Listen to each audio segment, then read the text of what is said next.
മഴ തോരും മുമ്പയുടെ പുതിയ എപ്പിസോഡ് റിവ്യൂയിലേക്ക് എല്ലാവർക്കും സ്വാഗതം. അങ്ങനെ നമ്മുടെ അലീന താക്കോലും മേടിച്ച് തിരിയുമ്പോഴാണ് ബാലചന്ദ്രൻ വോയിസൊക്കെ കേൾപ്പിക്കുന്നത്. സ്വന്തം കേൾക്കുന്നതാണ്, പക്ഷെ അലീനയും കൂടി കേൾക്കണം എന്ന് വിചാരിച്ച് അങ്ങനെ സത്യം മുഖത്ത് നോക്കി തുറന്ന് പറയുന്നേക്കാൾ നല്ലതല്ലേ.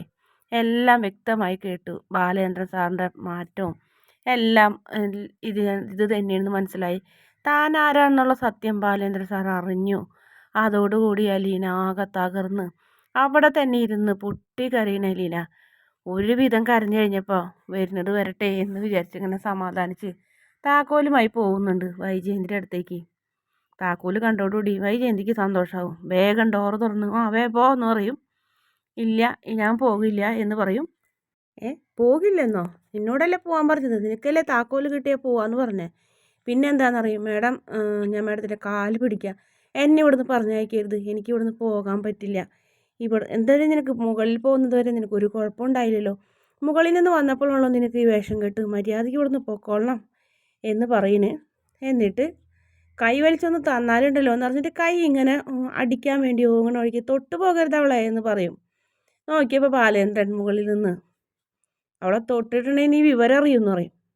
ഇവളിവിടുന്ന് പറഞ്ഞയക്കാൻ പറ്റുമെന്ന് നോക്കട്ടെ ഞാൻ, ഇവളിവിടുന്ന് പറഞ്ഞയച്ചില്ലെങ്കിൽ എൻ്റെ പേര് വൈജയന്തി എന്നല്ല എന്ന് പറയും.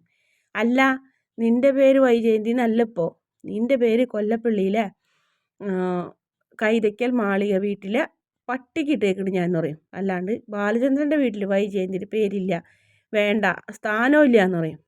അങ്ങനെ വൈജയന്തി ആകെ ഷോക്കായിട്ട് നിൽക്കണ്. പിന്നീട് കാണിക്കുന്നത് സഹോദരനെ വിളിക്കുന്നു രാജീവ. എന്തായി, താക്കോല് കിട്ടിയോന്ന് ചോദിക്കും. അപ്പോൾ അവരോടൊന്ന് ബ്രേക്ക്ഫാസ്റ്റ് കഴിക്കായിരിക്കുള്ളൂ. താക്കോല് കിട്ടി, വാതിലും തുറന്നു, പക്ഷേ അവൾ പോകുന്നില്ലാന്ന്. പോകുന്നില്ലാന്നോ? ബാഗൊക്കെ എടുത്ത് ഇറങ്ങി താക്കോല് മേടിക്കാൻ പോയ ആൾ പിന്നെന്തോ സംഭവിച്ചിട്ടുണ്ട്, പോകാൻ കൂട്ടാക്കുന്നില്ല, എന്ത് പറഞ്ഞിട്ടും കരയിനെന്ന് പറയണ്. ശരി, ഞാൻ അങ്ങോട്ട് വരാമെന്ന് പറയും. അപ്പോൾ പറയും നമ്മുടെ മനുവിനോട് രാജീവൻ പറയുന്നു, നീ പറഞ്ഞ പോലെ ഇതിൻ്റെ ഇടയിൽ എന്തോ ഒരു പ്രശ്നമുണ്ട്, അല്ലാതെ വെറുതെ ഒന്നും അവൾ അങ്ങനെ അവിടെ വന്ന് നിൽക്കില്ല, അവൾ പോകാൻ കൂട്ടാക്കുന്നില്ല എന്നാണ് പറയുന്നതെന്ന് പറയും. അപ്പോൾ കമല പറയും, ചെന്നങ്ങോട്ട് അവളെ വലിച്ച് പുറത്തേക്ക് ഇട്ടിട്ട് 4 അടി ചെകിട്ടത്ത് കൊടുക്ക് രാജീവ, അപ്പോൾ അവൾ തന്നെ പൊക്കോളും എന്ന് പറയുന്നു. അത് കേട്ടോടുകൂടി മനുവിന് ദേഷ്യം വന്നിട്ട് പണ്ടാവില്ല.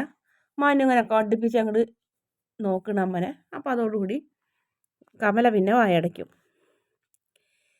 ശേഷം പിന്നെ കാണിക്കുന്നത് വീണ്ടും വൈജയന്തിയും അലീനയും വഴക്കണ്. മുകളിൽ നിന്ന് ബാലേന്ദ്രൻ എല്ലാം കാണുന്നുണ്ട്. ബാലേന്ദ്രനും വഴക്ക് കൂടുന്നു. പിന്നെ മനുവും അതുപോലെ തന്നെ രാജീവനും കൂടി വരുന്നു.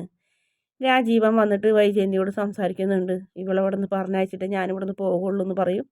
പിന്നീട് ബാലേന്ദ്രനും അതുപോലെ തന്നെ നമ്മുടെ മനുവും കൂടി സംസാരിക്കുന്നുണ്ട്. അതിനു മുന്നേ മനുവിനോട് സഹോദരിമാർ, അതായത് അനിയത്തിമാർ പറയുന്നുണ്ട്, എങ്ങനെയെങ്കിലും അലീന ചേച്ചിനെ ഇവിടെ നിന്ന് പറഞ്ഞയക്കണം, ഇവിടുത്തെ സ്വസ്ഥത പോയി, ഞങ്ങൾക്ക് ഇവിടെ നിൽക്കാൻ തന്നെ ഇഷ്ടമില്ലാണ്ടായി എന്ന് പറയും.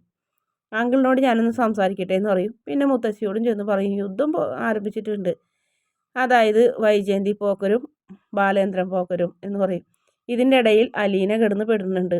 അലീനനെ പോകണ്ട എന്ന് എന്തോ പറഞ്ഞ് ഭീഷണിപ്പെടുത്തിയിട്ടുണ്ടെന്നാണ് പറയുന്നത്. മോനൊന്ന് പോയി സംസാരിച്ച് നോക്ക് ബാലേന്ദ്രനോടെന്ന് പറയും. അങ്ങനെ ബാലേന്ദ്രൻ്റെ ഇതിലേക്ക് ചെല്ലണം മനു.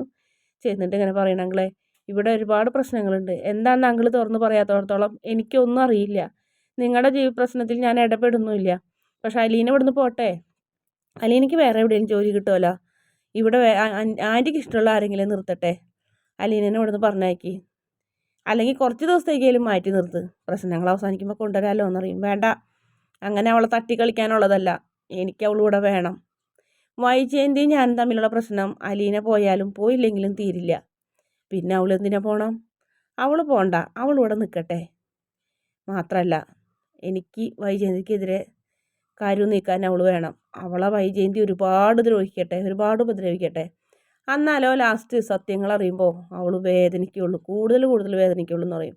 എന്ത് സത്യാങ്കളെന്ന് പറയും, അത് നിന്നോട് ഇപ്പോൾ പറയാൻ പറ്റില്ല മനു, സമയാവട്ടെ, എല്ലാവരോടും പറയണം, എല്ലാവരും അറിയണം, മൂടി വയ്ക്കാനൊന്നും ഉദ്ദേശിച്ചിട്ടില്ല എന്നൊക്കെ ഇങ്ങനെ പറയുന്നേ. അങ്ങനെ ആളെടുത്ത് പോയി നിന്നിട്ടും ഒരു കാര്യമില്ല എന്ന് മനസ്സിലാവണം. മനു തിരിച്ചു വരികയാണ്. എന്ത് ചെയ്യണമെന്നറിയാതെ ആകെ പ്രശ്നത്തിൽ ഇങ്ങനെ നിൽക്കുന്നൊരു ഭാഗമാണ് മഴ തോരും മുമ്പയുടെ ഇന്നത്തെ എപ്പിസോഡിലേക്ക്. വീഡിയോ ഇഷ്ടപ്പെടുകയാണെങ്കിൽ ചാനലൊന്ന് സബ്സ്ക്രൈബ് ചെയ്യണേ.